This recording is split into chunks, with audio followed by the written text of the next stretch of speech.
Welcome back.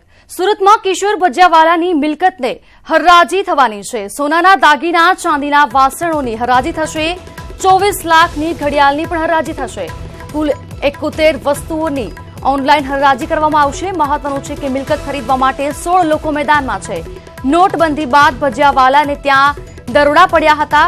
જો કે આ મામલો ફરી ગરમાયો છે અને કિશોર ભજિયાવાલાના તમામ જે દાગીના છે, તમામ વાસણો છે તેની પણ હરાજી કરવામાં આવશે। સંવાદદાતા કીર્તેશ ફોન લાઈન પર જોડાયા છે। કીર્તેશ, જણાવશો જે રીતે કિશોર ભજિયાવાલાનો મામલો ફરી એકવાર સામે આવ્યો છે, હરાજી થવાની છે, શું માહિતી?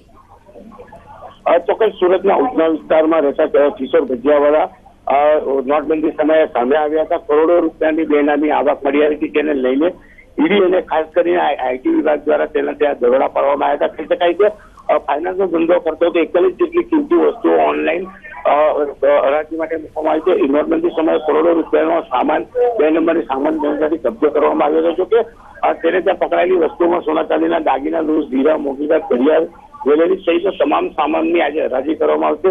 આ હરાજીમાં સુરત, નવસારી, અમદાવાદ, વડોદરા સહિત 16 વેપારીઓ અને બિલ્ડરો ભાગ લેવાના છે। જોકે આ હરાજી અંદાજે 7 કરોડ રૂપિયાના મુદ્દા માલની હરાજી છે। જોકે નોટબંધી બાદ ચર્ચામાં આવેલા અને કરોડો રૂપિયાની બેનામી આવક કિશોર ભજિયાવાલા પાસેથી આઈટી વિભાગ અને ઈડી દ્વારા કબજે કરવામાં આવી હતી। જી બિલકુલ કીર્તેશ, જે રીતે સોના ચાંદીના દાગીના સહિત બીજી કઈ કઈ વસ્તુઓ આમાં છે જેની હરાજી થવાની છે? ચોક્કસ કિશોર ભજિયાવાલા ફાઇનાન્સનો ધંધો કરતા હતા અને કહી શકાય કે મોટીદાર વસ્તુઓ સાથે કરોડો રૂપિયાની પ્રોપર્ટી પણ કબજે કરવામાં આવી છે। જોકે કહી શકાય કે 1,000 કરતા વધુની પ્રોપર્ટી તે સમયે ઈડી અને આઈટી દ્વારા કબજે કરવામાં આવી છે। પણ જે મોટીદાર દાગીના છે, ડાયમંડ છે, ઘડિયાળો છે, એટલે 71 જેટલી વસ્તુઓની આજે ઓનલાઈન હરાજી કરવામાં આવી છે। જી બિલકુલ કીર્તેશ, આભાર આપનો વિસ્તારથી જાણકારી બદલ। ફરી એકવાર બહાર પડશે 200 અને 500ની નવી ચલણી નોટો। ભારતીય રિઝર્વ બેંક મહાત્મા ગાંધીની નવી સિરીઝમાં 200 અને 500 રૂપિયાની નવી નોટ જાહેર કરવામાં આવશે। જે નવી નોટો પર આરબીઆઈના વર્તમાન ગવર્નર શક્તિકાંત દાસના હસ્તાક્ષર હશે। કેન્દ્રીય બેંકે સ્પષ્ટ કર્યું છે કે અગાઉ જાહેર કરાયેલી 200 રૂપિયાની અને મહાત્મા ગાંધીની નવી સિરીઝની 500 રૂપિયાની વર્તમાન નોટ પણ ચલણમાં ચાલુ રહેશે। તો નવી નોટોમાં ડિઝાઇન મહાત્મા ગાંધીની નવી સિરીઝમાં અગાઉ જાહેર કરાયેલી સંબંધિત નોટો સમાન જ રહેશે। પાકિસ્તાનની જેલમાંથી મુક્ત થયેલા 100 માછીમારો વડોદરા પહોંચ્યા છે।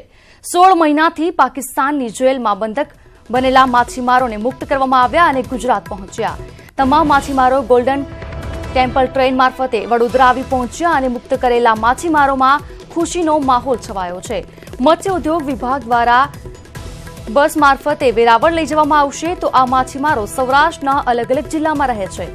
દરિયાઈ સીમામાં ઉલ્લંઘન બદલ પાકિસ્તાન મરીને આ માછીમારોની અટકાયત કરી હતી। એર સ્ટ્રાઇક અને સર્જિકલ સ્ટ્રાઇક પછી જેલની બેરેકની બહાર કાઢવાનું બંધ કરી દીધું। તો પાકિસ્તાનની એક એનજીઓ તરફથી 5,000 રૂપિયાના કપડાં અને 5,000 રોકડ આપવામાં આવ્યા હતા। પાકિસ્તાનની જેલમાં બીજા 60 જેટલા માછીમારો પણ બંધ છે, જેમને થોડા જ દિવસોમાં છોડવામાં આવશે। તો એપ્રિલ મહિનામાં 300 જેટલા માછીમારોને પાકિસ્તાનની જેલમાંથી મુક્ત કરવામાં આવ્યા છે।